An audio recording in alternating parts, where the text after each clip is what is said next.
Kuasa hukum keluarga Vina Hotman Paris meminta Presiden Jokowi membentuk tim pencari fakta untuk mengusut kasus pembunuhan Vina. Menurut Hotman, banyak dugaan kejanggalan kasus Vina. Hotman Paris mengungkap banyak dugaan kejanggalan dalam kasus Vina seperti penghapusan 2 DPO hingga penyidikan kasus pada 2016. Hotman meminta Presiden menunjuk tim pencari fakta yang netral dari kalangan akademisi dan ahli hukum pidana untuk mengungkap kasus Vina.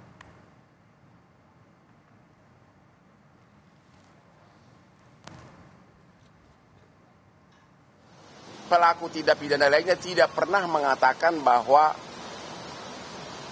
pelakunya orang lain, tapi kami lakukan bersama-sama.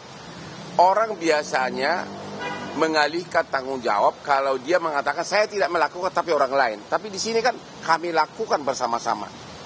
Sehingga dan ini putusan sudah final, sudah inkrah. Sekarang dirubah lagi dengan penyidikan yang begitu singkat. Makanya kita mengatakan masyarakat sudah tidak akan dapat lagi mengharapkan keadilan jangka panjang, tidak akan puas. Sebelumnya Presiden Joko Widodo juga telah meminta Polri untuk mengusut kasus Vina secara transparan. Jokowi menegaskan tidak perlu ada yang ditutup-tutupi.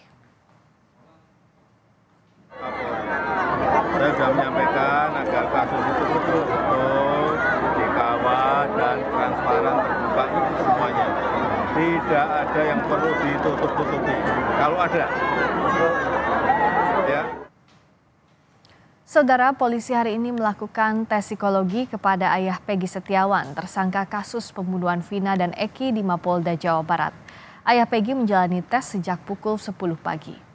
Polisi menyebut pemeriksaan psikologi ayah tersangka Peggy merupakan bagian dari kehati-hatian yang dilakukan polisi dalam menangani kasus pembunuhan Vina dan Eki. Ayah Peggy menjalani tes mulai pukul 10 pagi, didampingi kuasa hukum di Ditreskrimum Polda Jawa Barat.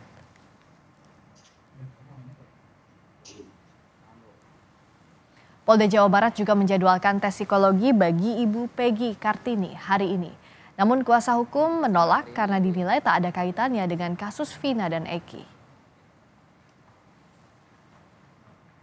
Kami tim kuasa hukum sudah mendapatkan surat undangan buat Ibu Kartini untuk dilakukan tes psikologi di Polres Cirebon Kota. Namun hari ini tim kuasa hukum pun akan melakukan penolakan terhadap undangan tersebut dikarenakan tes psikologi buat Ibu Kartini itu tidak ada relevansinya dengan perkara ini. Tim kuasa hukum Peggy sangat meragukan kesaksian AF karena kita mengetahui bahwa AF itu menuduh semua dari 5 terpidana pun asal tuduh karena AF punya masalah pribadi dengan mereka.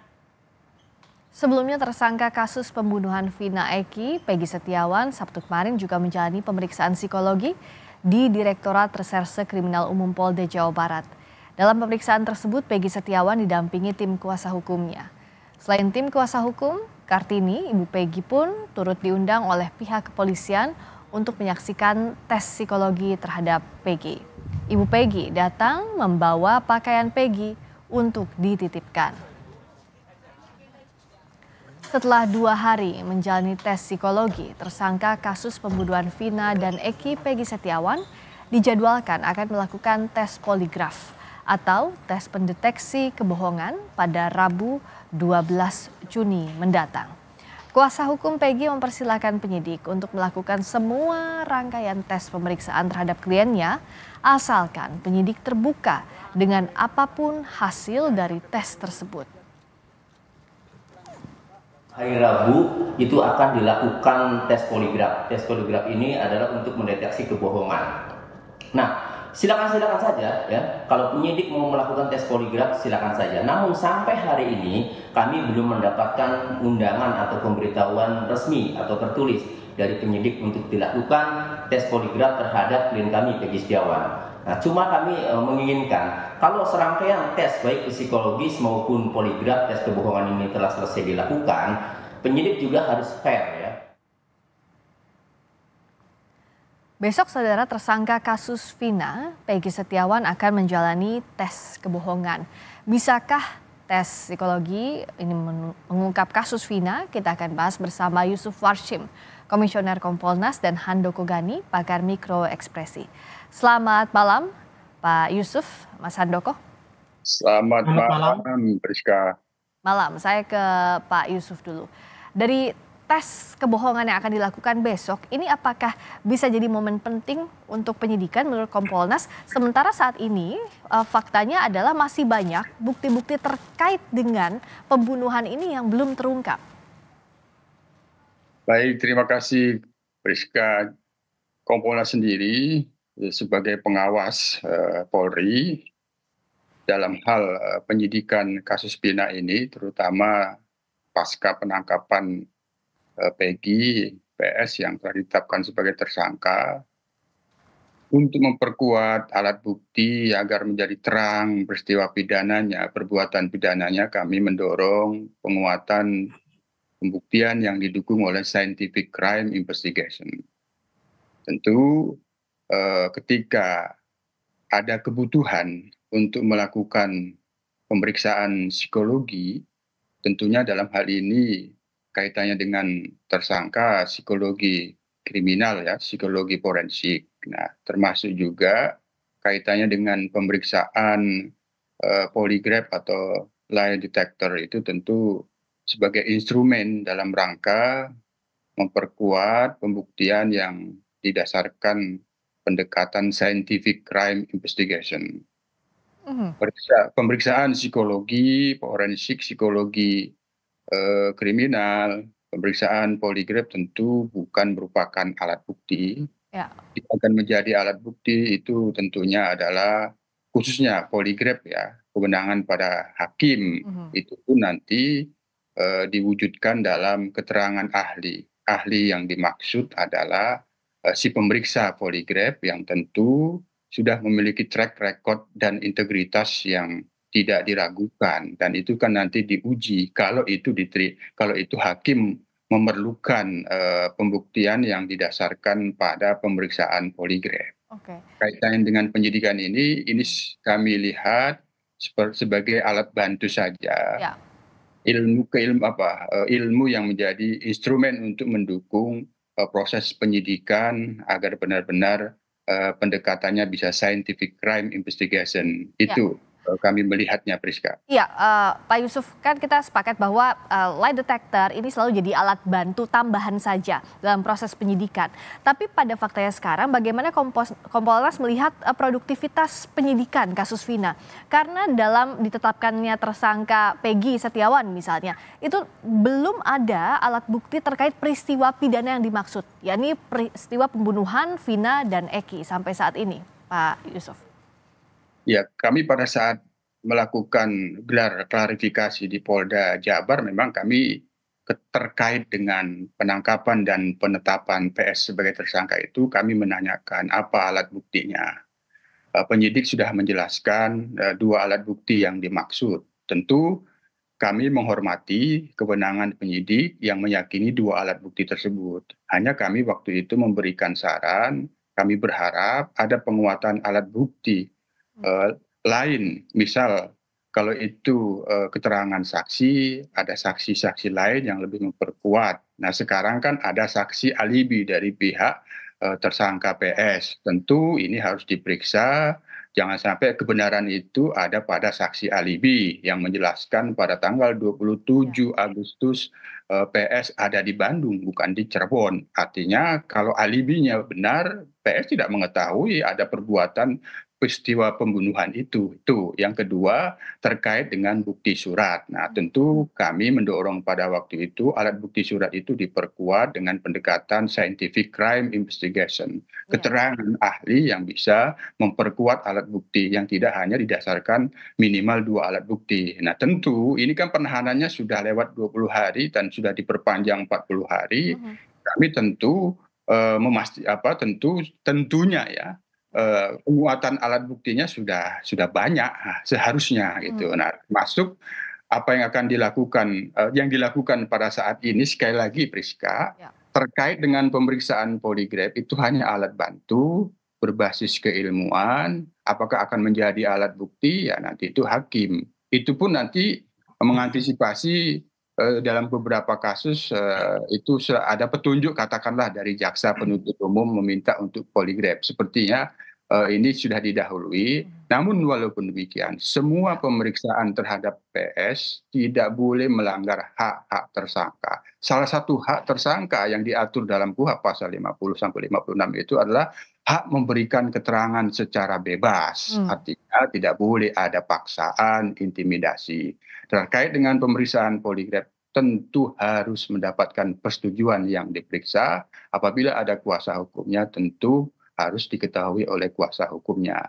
Termasuk kami boleh menjelaskan kaitannya dengan pemeriksaan psikologi, tepatnya psikologi kriminal. Ini sebenarnya untuk menjadikan satu basis keilmuan bagi penyidik mengenal secara dekat bagaimana watak dan kepribadian, sehingga dengan mengenal watak dan kepribadian tersangka, penyidik memiliki teknik dan pendekatan-pendekatan yang sesuai dengan tersangka, yang itu dalam rangka pemenuhi hak-hak asasinya agar terhindar dari sikap-sikap memeriksa, menekan, memeriksa, apalagi mengintimidasi. Itu secara teori sepertinya itu yang kita dorong.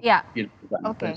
Saya ke Mas Handoko. Dalam pelaksanaan poligraf misalnya untuk tes kebohongan ini, apa saja aspek-aspek yang akan dinilai dan bagaimana juga kondisi psikis dari tersangka ini bisa memengaruhi hasil tes kebohongan itu, Mas Handoko?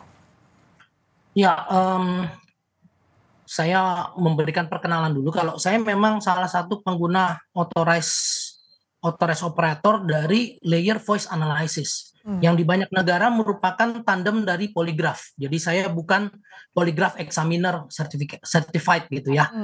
Tapi saya adalah certified LVA, layer voice analysis. Nah, baik poligraf dan LVA ini sama-sama berbasis dari pertanyaan. Jadi pertanyaan merupakan hal yang sangat penting. Nah, tentunya juga mempertimbangkan bagaimana psikologis dari dalam hal ini adalah PS. Nah, ada berbagai macam jenis alat dan tentunya masing-masing punya tolak ukur atau mekanisme ukur tersendiri. Poligraf sendiri itu betul-betul harus dipergunakan pada saat kondisi yang cukup nyaman. Ya, artinya ketika terjadi ekstrim stres pada PS, maka hasil poligraf ini bisa mengakibatkan pembacaan yang berbeda. Nah, jadi tentunya ahli dari Puslapor dalam hal ini certified fraud examiner dari Polri pasti sudah berpengalaman untuk membuat kenyamanan tadi. Nah, penting sekali memang bagi PS dan tentunya tim kuasa hukum untuk bisa memberikan penjelasan kepada PS. Kalau memang PS tidak bersalah, jawab aja apa adanya. Karena nanti poligraf akan menghasilkan hasil yang benar gitu. Artinya hasil yang menyatakan bahwa PS ini tidak bersalah atau tidak berbohong begitu. Nah, terkait dengan poin-poin ini, penting sekali bahwa sebelum kita menggunakan poligraf ataupun LVA, kita mesti menyamakan pemahaman antara examiner, si pemeriksa, dengan terperiksa atau si PS ini. Yaitu tentang definisi dari terminologi yang dipergunakan atau definisi-definisi dari kata-kata yang dipergunakan. Oke, Mas Handoko, izin ditahan dulu sebentar. Kita akan ikuti dulu pernyataan terbaru dari ayah Peggy Setiawan. Hari ini aja atau besok ada tes lagi? Nggak ada, hari ini aja.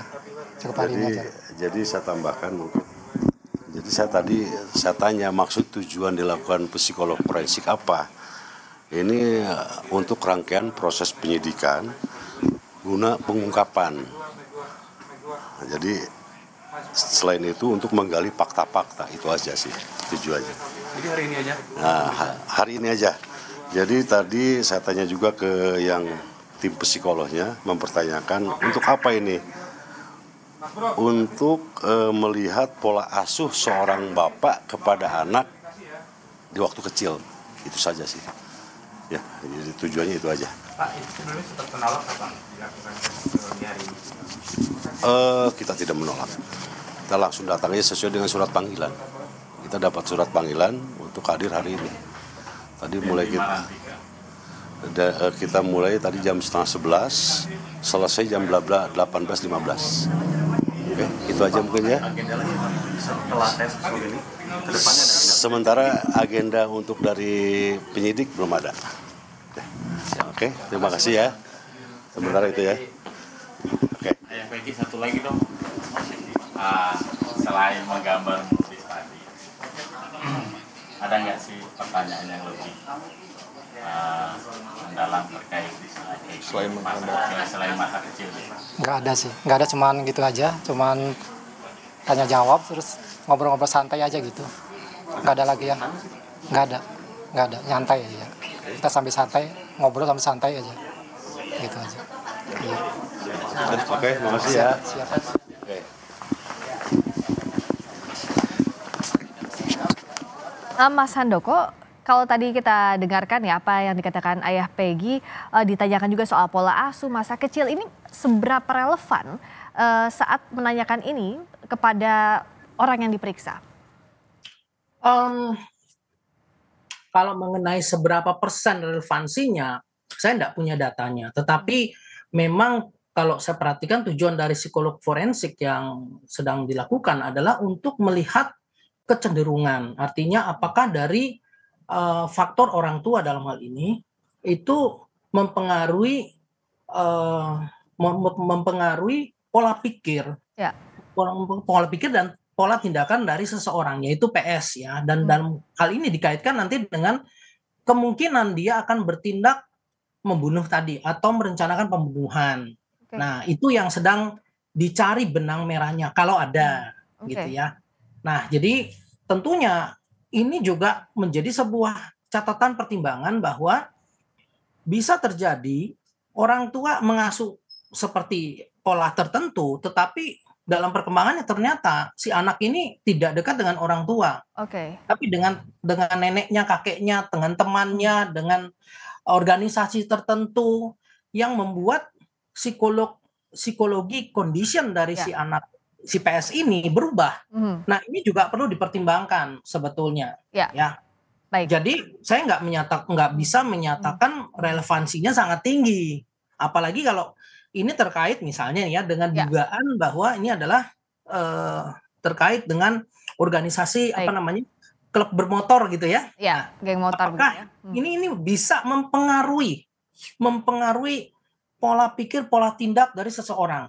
Melebihi pola pikir, pola tindak yang sudah ditanamkan oleh oleh ayahnya atau ibunya dari kecil. Baik. Nah, ini perlu dipertimbangkan ya.